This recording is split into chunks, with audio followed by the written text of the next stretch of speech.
धर्म के अनुसार जब किसी के घर में किसी की मौत हो जाती है तो 13 दिन तक गरुड़ पुराण का पाठ रखा जाता है।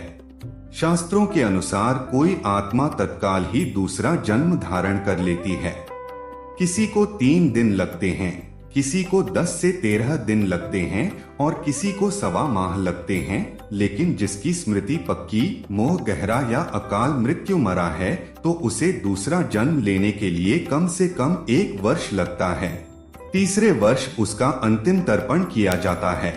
फिर भी कई ऐसी आत्माएं होती हैं जिन्हें मार्ग नजर नहीं आता है और वे भटकती रहती हैं। गरुड़ पुराण में बताया गया है कि आत्मा लगभग 13 दिनों तक उसी घर में निवास करती है।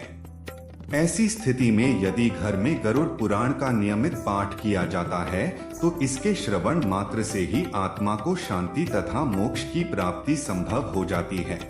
इसके अलावा इसमें जीवन से जुड़े 7 ऐसे महत्वपूर्ण नियम बताए गए हैं जिनका पालन प्रत्येक व्यक्ति को बड़ी ही सहजता के साथ करना चाहिए। चलिए जानते हैं गरुड़ पुराण क्या है। एक बार गरुड़ ने भगवान विष्णु से प्राणियों की मृत्यु, यमलोक यात्रा, नरक्योनियों तथा सद्गति के बारे में अनेक गूढ़ और रहस्य युक्त प्रश्न पूछे। उन्हीं प्रश्नों का भगवान विष्णु ने सविस्तार उत्तर दिया। ये प्रश्न और उत्तर की श्रृंखला ही गरुड़ पुराण है। गरुड़ पुराण में स्वर्ग नरक, पाप पुण्य के अलावा भी बहुत कुछ है। उसमें ज्ञान, विज्ञान, नीति, नियम और धर्म की बातें हैं।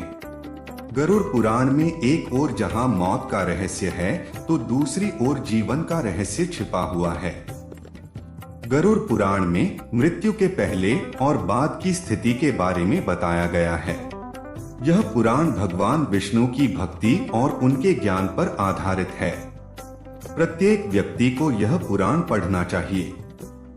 गरुड़ पुराण हिंदू धर्म के प्रसिद्ध धार्मिक ग्रंथों में से एक है।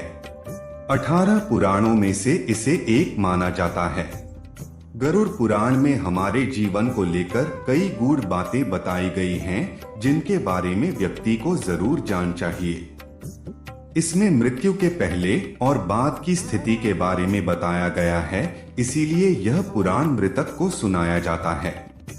13 दिनों तक मृतक अपनों के बीच ही रहता है। इस दौरान गरुड़ पुराण का पाठ रखने से वह स्वर्ग नरक, गति सद्गति, अधोगति, दुर्गति आदि कई तरह की गतियों के बारे में जान लेता है। आगे की यात्रा में उसे किन किन बातों का सामना करना पड़ेगा, कौन से लोक में उसका गमन हो सकता है, ये सभी वह गरुड़ पुराण सुनकर जान लेता है। मृत्यु के उपरांत घर में इसका पाठ होता है तो इस बहाने मृतक के परिजन यह जान लेते हैं कि बुराई क्या है और सद्गति किस तरह के कर्मों से मिलती है, ताकि मृतक और उसके परिजन दोनों ही यह भली भांति जान लें कि उच्च लोक की यात्रा करने के लिए कौन से कर्म करने चाहिए। गरुड़ पुराण हमें सत्कर्मों के लिए प्रेरित करता है। सत्कर्म और सुमति से ही सद्गति और मुक्ति मिलती है। गरुड़ पुराण में व्यक्ति के कर्मों के आधार पर दंड स्वरूप मिलने वाले विभिन्न नरकों के बारे में बताया गया है। गरुड़ पुराण के अनुसार कौन सी चीजें व्यक्ति को सद्गति की ओर ले जाती हैं, इस बात का उत्तर भगवान विष्णु ने दिया है। इसमें हमारे जीवन को लेकर कई गूढ़ बातें बताई गई हैं। गरुड़ पुराण के 19,000 श्लोकों में से बचे 7,000 श्लोकों में गरुड़ पुराण में ज्ञान, धर्म, नीति, रहस्य, व्यावहारिक जीवन, आत्मा, स्वर्ग नरक और अन्य लोकों का वर्णन मिलता है।